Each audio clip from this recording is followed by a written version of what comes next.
The framers of the Constitution designed the press as a special institution created to report to the people all of the selfish power-mongering actions of our government. Here's what the First Continental Congress in 1774 wrote. The last right we shall mention regarding the freedom of the press. The importance of this consists, besides the advancement of truth, science, morality, and art in general, in its diffusion of liberal sentiments on the administration of government, its ready communication of thought between subjects, and its consequential promotion of union among them, whereby oppressive officers are shamed or intimidated into more honorable and just modes of conducting affairs. You see, the founders saw the press as a medium to promote the, quote, communication of thought between subjects and union among them. So that really means the press was designed to facilitate free exchange of ideas, to encourage debate, and hold the powers that be accountable to the people. Today, however, the media sees their purpose completely differently. Instead of communication of thoughts between subjects, the media took it upon themselves to decide which thoughts they will promote and which they will ignore. They decide which subjects are worthy of a platform and which should be shunned outright. The media declared themselves as the moral compass for all of us. This from the Stanford Daily, written by Stanford professors. American View from Nowhere. Objectivity obsessed. Both sides journalism is a failed experiment. The old way must go. We need to rebuild our industry as one that operates from a place of moral clarity. Oh, really? You see, instead of promoting unity, the media seeks to promote conformity. As for the officers, the media doesn't quite shame and intimidate every one of them equally. Now, do they? You see, the government officers are held accountable not based on their performance. No. It's based on their goals. To achieve unity, in essence, you need different viewpoints that work together to find common ground. Then the public can decide which argument is based on logic, science, and common sense.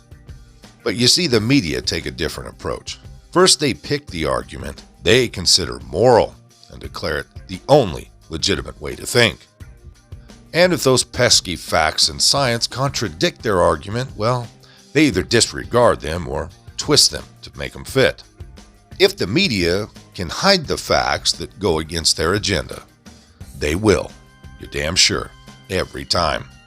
Just as an example, they completely ignore the southern border invasion because it reflects negatively on their lovely Biden administration. They haven't, won't, and never will cover the massacres every week on the streets of Chicago and other liberal cities, because after all, those are black kids in those drug gangs who are responsible. They completely ignore shoplifting and homelessness in California because they will never admit that progressive policies destroyed these cities and millions of lives along with it. But you see, when those facts are so in your face that they cannot be ignored, like a Chinese balloon flying over your damn head, that's when the spin machine starts.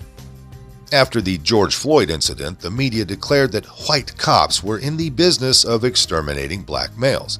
That narrative led to violent riots, costing dozens of lives and billions of dollars in damage, all justified by the media to protest white supremacy, of course. Al Sharpton, Jesse Jackson, is he even still alive? Well, Kamala Harris, none of these people showed up afterwards to help clean up the aftermath and maybe possibly help somewhat support the black businesses that were devastated from these riots. Just recently, when 5 black cops viciously beat another black man to death, the white supremacy argument kind of collapsed, but not really. The media continued to push the narrative, preposterously suggesting that black people can also practice white supremacy. You see, it's contagious, like a Chinese manufactured virus, I guess. A year ago, the media justified a bat stew jab mandate by claiming that the poke stopped the spread of the bat stew. For months on end, they claimed that the unjabbed needed to be shunned by society and possibly even jailed for attempted murder. But when big pharma companies admitted that the pisswater vax was never tested for stopping transmission, the media did not course correct whatsoever. No, far from it. they still push mass vax because the vax being completely useless is not the reason to not get it, apparently.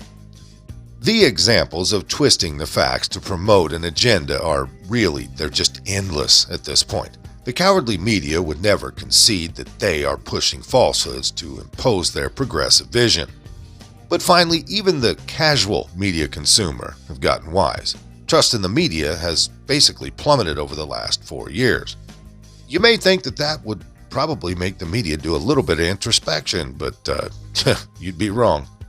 In a rather stunning feat of fitting a square peg into a round hole, the media declared that twisting facts to fit their agenda, well, it builds trust, I guess. This from CronkiteNewsLab.com. Quote, "What we found has convinced us that truth-seeking news media must move beyond whatever objectivity once meant to produce more trustworthy news." And this former New York Times editor finally admits what everyone has known for years. Quote, "Having a point of view does not mean that you don't follow the facts where they lead. It just means that you are upfront about the perspective you are bringing to the story," unquote. Now, there really is absolutely nothing wrong with that statement. That is called opinion journalism or advocacy journalism. There are numerous outlets that do that, but they don't hide their perspective. They disclose it in big, bold letters so the consumer knows what they are getting.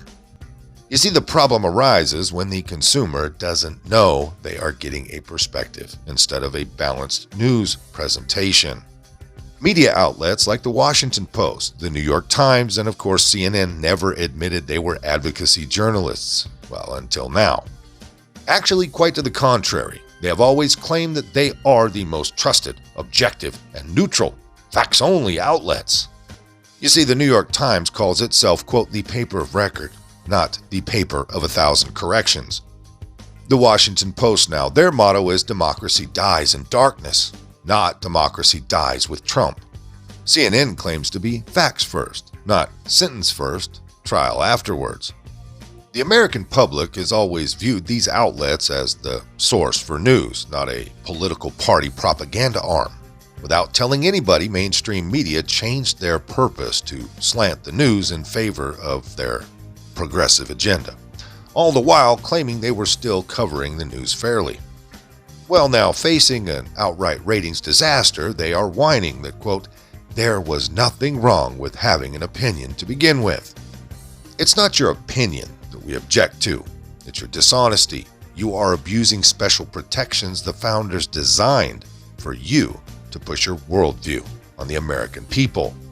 Your purpose is to report on the powerful, not to choose who they are.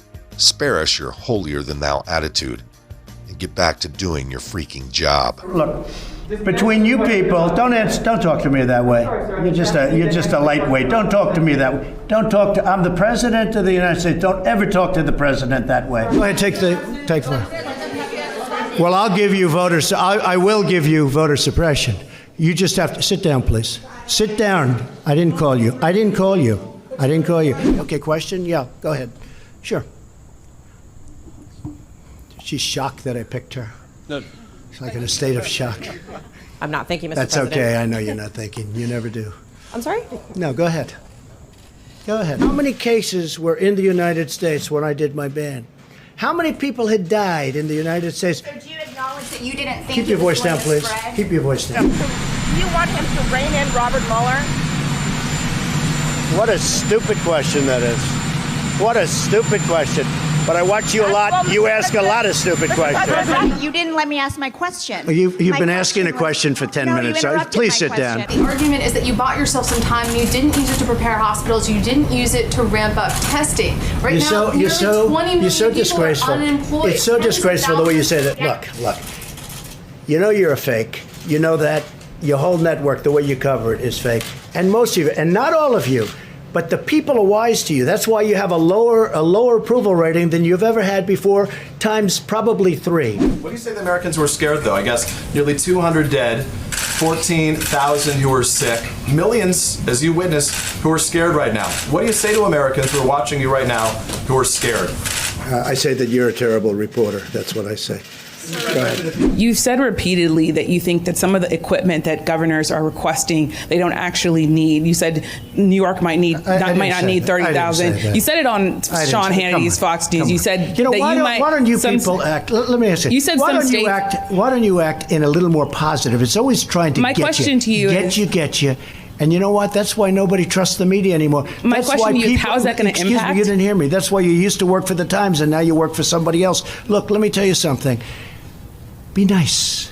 Don't Mr. be President, my threatening. question Don't be is- threatening. Let's give it a shot. You know, Governor Cuomo, as you played in that clip, has indeed praised a lot of what the federal government has done, but he... No, excuse me. He didn't say a lot. He said we did a phenomenal job. He didn't say a lot. He didn't say you did a good job on ventilators but nothing else. No, he said we did a phenomenal job. So report accurately, because you are one of the most inaccurate reporters. Those people have been just absolutely excoriated by some of the fake news, like you. You're CNN, you're fake news. And let me just tell you, they were excoriated by people like you that don't know any better because you don't have the brains you were born with. Sir, why are you saying that to me specifically? I'm That I telling should you, ask I'm not China? saying it specifically to anybody. I'm saying it to anybody that would ask a nasty question That's like not that. a nasty Please question. go ahead. Why does it matter? Okay, anybody else? Please, go ahead in the back, please. I have two questions. No, it's okay. But We'll you go over pointed here. to me. I have two questions, Mr. Next, President. next, please. But you called on me. I did, and you didn't respond, and now I'm calling on Sorry, I just the wanted young to, lady in the back, please. I just wanted to let my colleague Okay. finish. But can I ask you a Ladies and question, gentlemen, please? thank you very much. Appreciate But you it. called Thank you on very me. much. Most of this came by way of the American Thinker. If you liked it, hit that like button. Subscribe if you haven't. Leave a comment down below. There's a PayPal link in the description box, so please put $1 in the bucket on the way out the door. I'd like to thank everyone for all your donations. They're much needed and much appreciated. Now, with all that being said, we'll see you next time. Come on, move. Move. Easy, easy.